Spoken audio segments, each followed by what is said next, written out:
Hello అండి, welcome back to our channel. ఈ రోజు స్టోరీ మజిలీ ఎపిసోడ్ 4. ఇక స్టోరీలోకి వెళ్తాయి. ధీరజ్ కీర్తి రూమ్లోకి వెళ్ళేసరికి కీర్తి ఎవరితోనో ఫోన్లో మాట్లాడుతూ ఉంటుంది. ధీరజ్ రావడం చూసి మళ్ళీ కాల్ చేస్తా అని చెప్పి కాల్ కట్ చేసి ధీరజ్ వైపు చూస్తూ ఉంటుంది. ధీరజ్ రావడమే కీర్తి మొహాన్ని చేతుల్లోకి తీసుకుని గాఢంగా చుంబిస్తాడు. కీర్తి కూడా ధీరజ్కి సహకరిస్తూ ధీరజ్ని గట్టిగా హక్ చేసుకొని తన జుట్టులోకి వేళ్లు పోనిస్తూ ముద్దు పెడుతూ ఉంటుంది. ఇద్దరు తమ చుట్టూ ఏం జరుగుతుందో కూడా తెలియనంత అధరమృతంగా రుచి చూస్తూ ఉంటారు. కాసేపటి తర్వాత ఇద్దరు తమ పెదాలను వేరు చేసి ఊపిరి పీల్చుకుంటూ ఉంటారు. ధీరజ్ వెంటనే మళ్ళీ కీర్తి పెదాలను అందుకుంటాడు. కీర్తి కూడా మౌనంగా ముద్దును ఆస్వాదిస్తూ ఉంటుంది. ధీరజ్ కాసేపటికి కీర్తిని వదులుతాడు. ఏమైంది బావా, నీకు నన్ను వదిలి ఉండలేకపోతున్నావా ఏంటి అంటూ అల్లరిగా అడుగుతుంది. ధీరజ్ నవ్వుతూ బెడ్ మీద కూర్చొని కీర్తిని తన వల్లో కూర్చోపెట్టుకుంటాడు. కీర్తి ధీరజ్ వల్లో కూర్చొని మెడ చుట్టూ చేతులు వేసి ధీరజ్ కళ్ళల్లోకి చూస్తూ ఉంటుంది. నేను చాలా హ్యాపీగా ఉన్నాను కీర్తి. నా హ్యాపీనెస్ను ఎలా చూపించాలో తెలియక ఇలా ముద్దు రూపంలో చూపిస్తున్నాను. నువ్వు హ్యాపీగా ఉన్న విషయం నాకు అర్థమవుతుంది బావా. అసలు విషయం ఏంటో చెప్పు బావా. అవునా, ఎలా? అది అంతే బావా, ఫస్ట్ విషయం ఏంటో చెప్పు. ఇందాక అనూహ్య నా రూమ్లోకి వచ్చింది కీర్తి.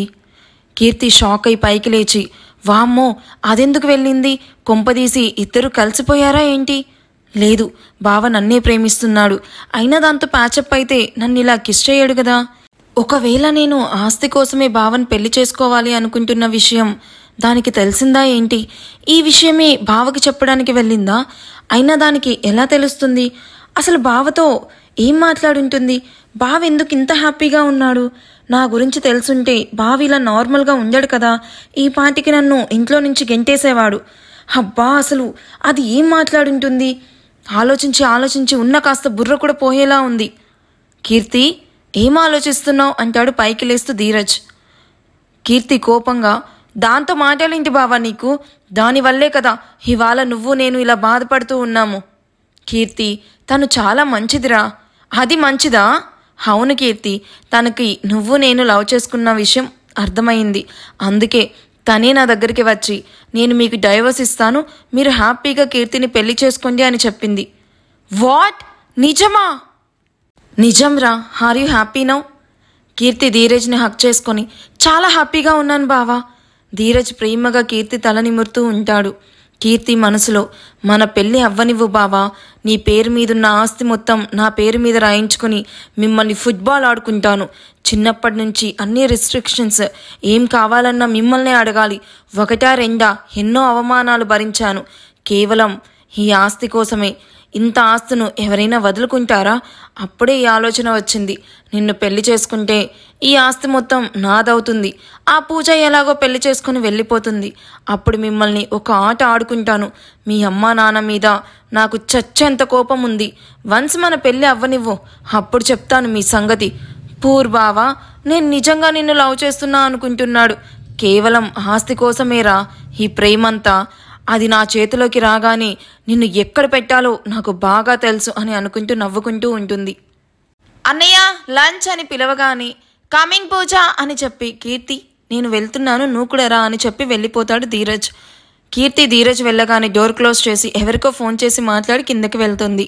ధీరజ్ వెళ్ళేసరికి వీరేంద్ర, పూజ, భువనేశ్వరి డైనింగ్ టేబుల్ మీద కూర్చొని వెయిట్ చేస్తూ కనిపిస్తారు. ధీరజ్ వెళ్ళి కూర్చొని వీరేంద్ర, భువనేశ్వరిలతో నవ్వుతూ మాట్లాడుతూ ఉంటాడు.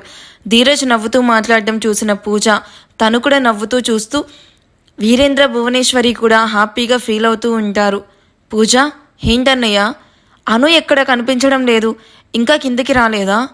కీర్తి అప్పుడే కిందకి వస్తూ, అది రాకపోతే ఈయన గారికేంటో అంత బాధ. లేదన్నయ్య, వదిన వచ్చింది. అవునా, ఎక్కడా కనిపించడం లేదు అని చుట్టూ చూస్తూ ఉన్నాడు. కిచెన్లో ఉంది అన్నయ్య, తనే దగ్గరుండి మన కోసం వంట చేసింది. హో రియల్లీ? అను అను త్వరగా రా, ఆకలి దంచేస్తుంది. అనూహ్య కిచెన్లో నుండి 5 minutes ధీరజ్. కీర్తి ధీరజ్ పక్కన కూర్చొని నవ్వుతూ చూస్తూ ఉంటుంది. అనూహ్య అప్పుడే కిచెన్లో నుండి తను కుక్ చేసినవన్నీ తీసుకొచ్చి టేబుల్ మీద సర్దుతూ ఉంటుంది. వావ్, స్మెల్ అద్దిరిపోతుంది అను. అవును వదిన, త్వరగా పెట్టు, బాగా ఆకలిగా ఉంది అని పూజ అంటే అనూహ్య నవ్వి అందరికీ సర్వ్ చేస్తూ ఉంటుంది. అందరూ తినడం స్టార్ట్ చేస్తారు. అదేంటి అనూహ్య, నాకు స్వీట్ ఎందుకు పెట్టలేదు అని భువనేశ్వరి గారు అడిగితే, మర్చిపోయి ఉంటుందిలే అమ్మ అంటూ పూజ అంటుంది. లేదు, నేను కావాలనే పెట్టలేదు. ఎందుకు అనూహ్య? ఎందుకంటారేంటి అత్తయ్య? మీకు షుగర్, ఆ విషయం గుర్తుందా అసలు? మీకోసం షుగర్లెస్ స్వీట్ చేశాను, ఆగండి ఇప్పుడే తీసుకొస్తాను అని చెప్పి తీసుకొస్తుంది. భువనేశ్వరి ఆ స్వీట్ తిని చాలా బాగుంది అనూహ్య అని నవ్వుతూ చెప్తుంది. అనూహ్య ఆ మాటకి స్మైల్ ఇస్తే కీర్తి మూతి ముడుచుకుంటుంది. వదినా, వంటలు అద్దిరిపోయాయి, చాలా బాగా చేశావు. అవునా, థ్యాంక్ యూ పూజ, ఇదిగో రైస్ కొద్దిగా పెట్టుకో. వదినా, చాలు, ఇప్పటికే చాలా ఎక్కువైపోయింది.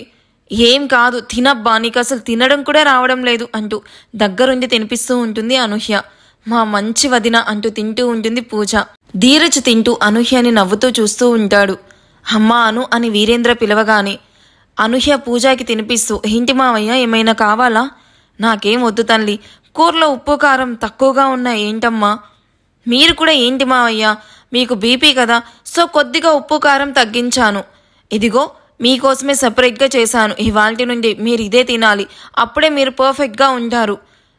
నేను లేను కదా అని చెప్పి మీరు తింటే మాత్రం నేను అస్సలు ఊరుకొని చెప్తున్నా. ఆల్రెడీ రంగమ్మకు మీ డైట్ గురించి మొత్తం చెప్పాను. నేను వీక్లీ వన్స్ వచ్చి మీ హెల్త్, అత్తయ్య హెల్త్ చెక్ చేస్తూ ఉంటాను, సరేనా మావయ్య? సరే తల్లి అని నవ్వుతూ ఉంటాడు వీరేంద్ర. అను నువ్వు అని ధీరజ్ అడగబోతూ ఉంటే, వదిన డాక్టర్ అన్నయ్య అని పూజ చెప్తుంది. అవునా అంటాడు ధీరజ్. అవునన్నయ్య. ధీరజ్, మీ కొత్త ఇంట్లో అన్నీ అరేంజ్ చేశాము, రేపు మీరు వెళ్ళడమే లేటు అని వీరేంద్ర చెప్పగానే ధీరజ్ అను వైపు చూస్తాడు. అనూహ్య ఓకే అన్నట్టు కళ్ళార్పుతుంది.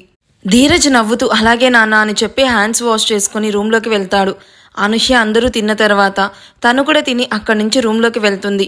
కీర్తి రూమ్లో అటు ఇటు తిరుగుతూ, అమ్మో అమ్మో, అనూహ్య మీద బావకి సాఫ్ట్ కార్నర్ వచ్చేసింది. ఎప్పుడు లంచ్ చేయడానికి కూర్చున్నా నాతో తప్ప ఎవరితోనూ మాట్లాడేవాడు కాదు, కానీ ఇప్పుడు నాతో అట్టి ముట్టనట్టు మాట్లాడాడు.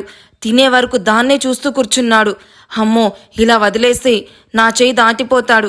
అసలే అది నాకంటే చాలా అందంగా ఉంటుంది. నా జాగ్రత్తల్లో నేను ఉండడం బెటర్. ఇక్కడైనా అందరం ఉంటాము, అదే అక్కడైతే వీళ్ళిద్దరే, కావాల్సినంత ప్రైవసీ ఉంటుంది. ఒకవేళ ఇద్దరు కమిట్ అయిపోతే నా పరిస్థితి ఏంటి? నో, అలా జరగడానికి వీల్లేదు. అయినా అది బావకి డైవర్స్ ఇస్తానని చెప్పింది కదా, సో నో ప్రాబ్లం. అవును, ఇందాక పూజ అత్త మాట్లాడుకుంటూ ఉంటే విన్నా, ఇవాళ నైట్ ఫస్ట్ నైట్ అరేంజ్ చేశారంట. ఇప్పుడు ఎలా?